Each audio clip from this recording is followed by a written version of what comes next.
नमस्कार दोस्तों, आज हम बात करेंगे कि गर्भवती महिलाओं में बवासीर क्यों हो जाती है, पाइल्स क्यों बन जाती हैं प्रेगनेंसी के दौरान। देखिए, गर्भवती महिला को अगर पाइल्स है, चाहे वो ग्रेड 1 की है, 2 की है, 3 की है, 4 की है, या कॉन्स्टिपेशन बहुत ज़्यादा रहती है, तो वो एक साधारण कंडीशन है, प्राकृतिक घटना है, वो एक फिजियोलॉजिकल नॉर्मल फिजियोलॉजिकल कंडीशन है, वो कोई पैथोलॉजिकल या गंभीर समस्या नहीं है। अब देखिए, गर्भवती महिलाओं के अंदर ये क्यों होता है।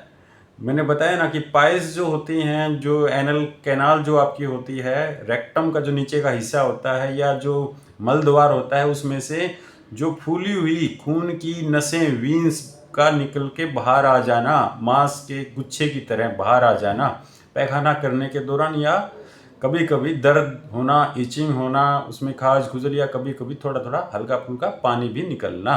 तो ये गर्भवती महिलाओं में क्यों हो जाता है, क्यों मैं इसको एक साधारण घटना मान रहा हूँ, क्यों मैं इसमें ये नहीं कह रहा कि जी उसका कोई ऑपरेशन करा दो, या उसकी लेजर सर्जरी कर दो, या उसकी कोई अन्य तरह की स्टेपलर सर्जरी कर दो। नहीं करनी चाहिए। गर्भवती महिलाओं में किसी भी तरह का ऑपरेशन अवॉइड करना चाहिए, नहीं करना चाहिए, खास करके पाइल्स से संबंधित। अब ये पाइल्स उनमें इसलिए होती हैं क्योंकि गर्भवती महिला के शरीर के अंदर जो प्रोजेस्टेरोन जो हार्मोन होता है, उसकी अत्यधिक मात्रा उस दौरान होती है, क्योंकि प्रेगनेंसी का जो हार्मोन है वो प्रोजेस्टेरोन है। प्रोजेस्टेरोन अत्यधिक मात्रा में जब उसके शरीर में होगा तो उसकी सारी की सारी जो वीन्स हैं, नसें हैं, वो रिलैक्स हो जाती हैं, वो फूल जाती हैं, और जो एनल कैनाल में जब जो ही वो पैखाना करती है तब वो नसें बाहर आ सकती हैं, उनके अंदर ब्लीडिंग भी हो सकती है। एक तो प्रोजेस्टेरोन इसका कारण है। दूसरा कारण क्या है, यूट्रस के अंदर जो बच्चा है, जो बढ़ रहा है, समय के साथ उसकी ग्रोथ हो रही है, उसका खुद का वजन है जो बढ़ रहा है, तो पेट के अंदर जो यूट्रस है उसके अंदर बच्चा भी है, और एमनियोटिक फ्लूइड उसके आसपास तरल कुछ लीटर की जो अमाउंट होती है एमनियोटिक फ्लूइड, वो भी उस बच्चे के साथ है। तो कई किलो वजन पेल्विक जो जो माँ का जो नीचे का जो पेल्विस होता है उसके ऊपर टिका हुआ वजन है, वो प्रेशर उसके रेक्टम पे और जो नीचे का जो जीआई ट्रैक्ट होता है उसके ऊपर लगातार एक वजन बनाए हुए, एक प्रेशर बनाए हुए है, जिसकी वजह से भी उसके अंदर एक बैक फ्लो, एक बैक प्रेशर उन वीन्स, जो एनल कैनाल की जो वीन्स है, जो नॉर्मली जो होती हैं वो फूल जाती हैं, जिनको कि आप बवासीर बोलते हो। तो एक तो बताया कि गर्भ में पल रहा हुआ जो बच्चा है उसका वजन है, साथ में उसके आसपास है एमनियोटिक फ्लूइड होता है कुछ लीटर, तो वो उसका जो प्रेशर है, जो जो गर्भवती महिला है उसके नीचे के जो जो पेल्विक फ्लोर है उस पर पड़ रहा है, तब भी उसको ये बवासीर की दिक्कत का कारण बनता है। हार्मोनल चेंजेज हो गए, और क्या होता है कि उसके शरीर में उस दौरान ब्लड की मात्रा, उसका वॉल्यूम, उसकी जो वॉल्यूम इसलिए बढ़ता है, जो फिजियोलॉजिकल एक कंडीशन है कि प्रेगनेंसी के दौरान जो ब्लड का वॉल्यूम, मतलब उसकी मात्रा बढ़ जाती है। अगर मात्रा बढ़ेगी, वीन्स जो खून की नसें हैं वो रिलैक्स हैं, और पेल्विक फ्लोर पर वजन ज़्यादा है बच्चे का, जो बच्चा दिन प्रतिदिन ग्रो कर रहा होता है, 24 घंटे वो उसका साइज और उसका वजन बढ़ रहा होता है, तो उसकी वजह से उनको कॉन्स्टिपेशन भी रहती है और साथ में पाइल्स भी बन जाती हैं। अब ये पाइल्स हो तो उसका निवारण क्या है। देखिए, सबसे पहले उसका कारण तक जाना पड़ेगा।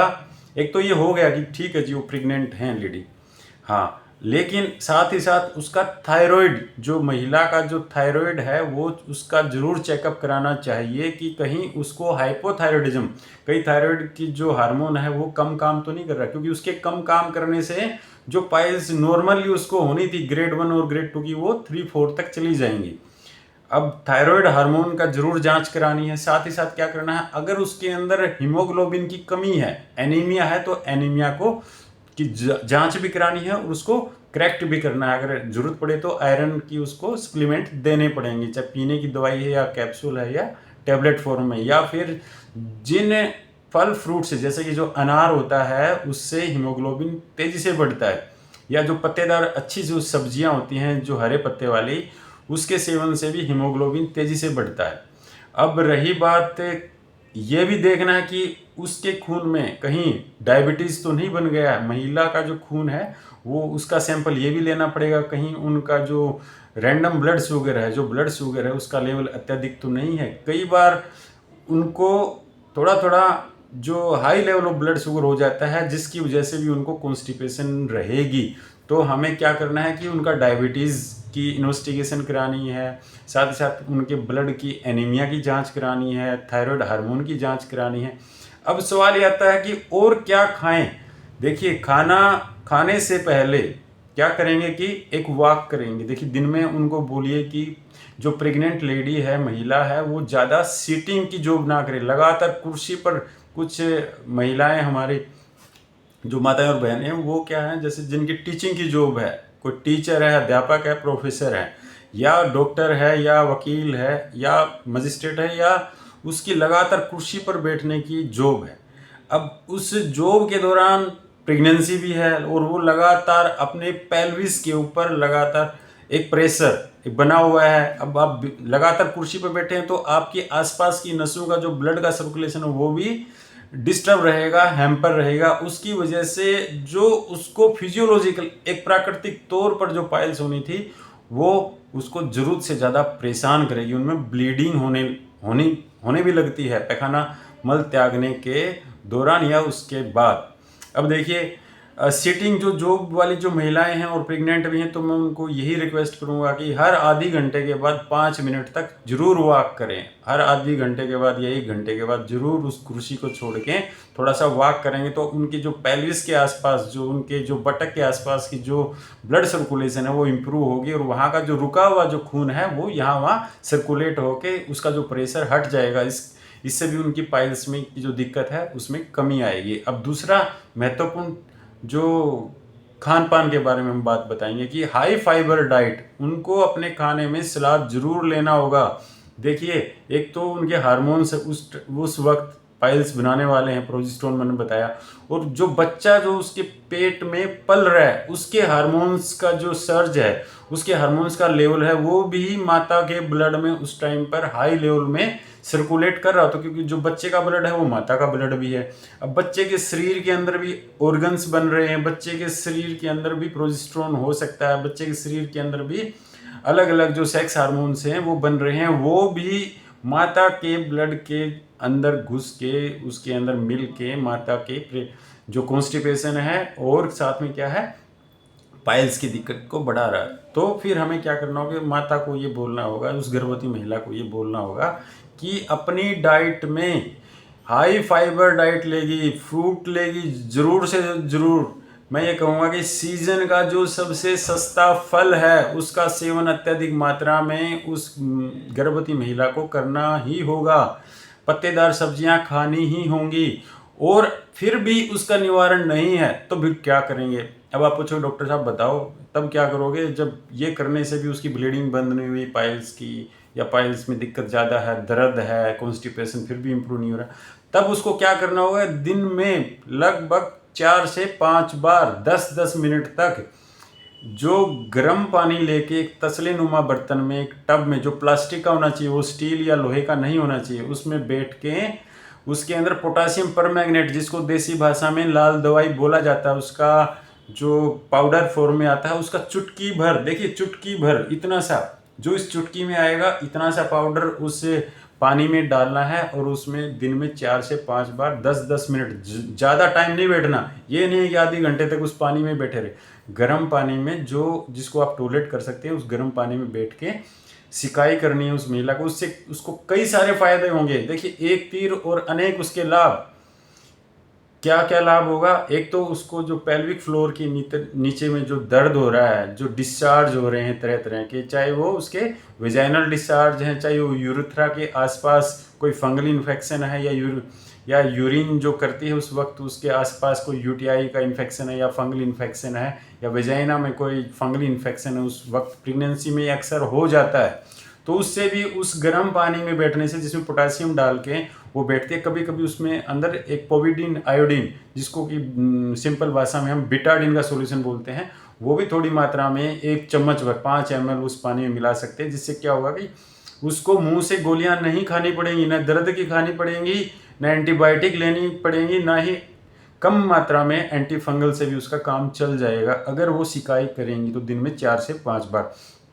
अगला काम क्या करना है जी, उसको अपने अंदर शरीर में अगर एनीमिया है या थायराइड की बीमारी है या डायबिटीज़ है तो उनको ढूंढना है, उसकी जड़ तक जाना है, उसको करेक्ट करना है, उससे भी उसकी पाइल्स की इम्प्रूवमेंट हो जाएगा।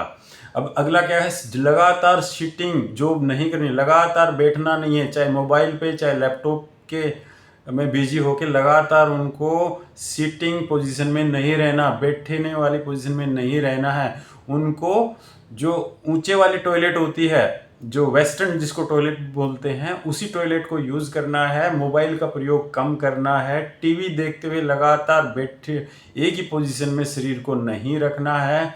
फिर भी अगर पाइल्स में लगातार ब्लीडिंग रहती है, लगातार दर्द रहता है, तो एक बारी सर्जन के पास जाइए। सर्जन के पास, ये नहीं है कि आप पाइल्स के लिए या रेक्टम में या एनल कैनाल के आसपास या एनस के हिस्से में कोई समस्या बनी हुई है और आप उसको घरेलू उपचार पे लगे हुए, तो एक बार अगर जरूरत से ज़्यादा अगर समस्या है तो सर्जन के पास जाएंगे, उसको चेक कराएं। अगर जरूरत से ज़्यादा ब्लीडिंग है तो ज़्यादा से ज़्यादा हम क्या कर सकते हैं, रबड़ के हमारे पास छल्ले होते हैं जिसको बेंडिंग के माध्यम से, अगर कोई ज़्यादा मोटी नस फूली हुई है, ज़्यादा जैसे ग्रेड 4 की अगर कोई पाइल्स है, तो उसको हम बेंडिंग कर देंगे, उसको जो ब्लड निकलने वाले जो छेद बने हुए हैं उनको बंद कर देंगे ताकि उसको ब्लीडिंग की दिक्कत ना हो। अब ये पाइल्स कैसे ठीक होंगी, बाकी बची हुई प्रेगनेंसी, जो प्रेग्नेंट महिला है वो डिलीवरी बच्चे की होगी, डिलीवरी के बाद 3 से 6 महीने में वो धीरे धीरे जो वीन्स, जो नसें जो फूली थी बवासीर या पाइल्स वाली, वो धीरे धीरे सूखती चली जाएंगी। उसके जो हार्मोन्स हैं धीरे धीरे, जो हाई जो लेवल जो प्रोजेस्टेरोन था वो भी ठीक हो जाएगा, और थायराइड की कोई समस्या है वो भी डिलीवरी के बाद करेक्ट हो जाती है। अगर फिर भी करेक्ट नहीं होती तो वो जो कोई अगर उसके साथ बीमारी है, चाहे डायबिटीज़ है या अन्य कोई बीमारी है, तो वो आप उसके लिए दवाई ले सकते हैं। और डिलीवरी के बाद ये जो पाइल्स की दिक्कत है वो अपने आप ठीक हो जाती है। उसके लिए न हमें लेज़र करना होगा, न ही उसका कोई अन्य विशेष कोई सर्जिकल जो प्रोसीजर है वो नहीं करना होगा। तो दोस्तों, ये वीडियो आपको कैसी लगी? अगर इससे संबंधित प्रेगनेंसी में पाइल्स हैं और उससे संबंधित कोई आपके मन में क्वेश्चन है, अगर आपकी पाइल्स और कॉन्स्टिपेशन ठीक नहीं हो रही है, हाई फाइबर डाइट भी आपने ले लिया, आपने वॉक भी की, मैं ये बोलूँगा कि हर प्रेग्नेंट महिला को दिन में कम से कम आधे घंटे सुबह, आधे घंटा दोपहर और आधे घंटा शाम के वक्त खाना खाने के बाद जरूर वॉक करनी है, ताकि उसके पेल्विक फ्लोर की जो मसल्स हैं वो मजबूत होंगे और उसका जो पेल्विक जो बोन्स हैं उनके बीच के जो ज्वाइंट्स हैं उसके अंदर भी लचीलापन आएगा, ताकि डिलीवरी के दौरान उस महिला को मदद मिले उसके लचीलेपन की वजह से।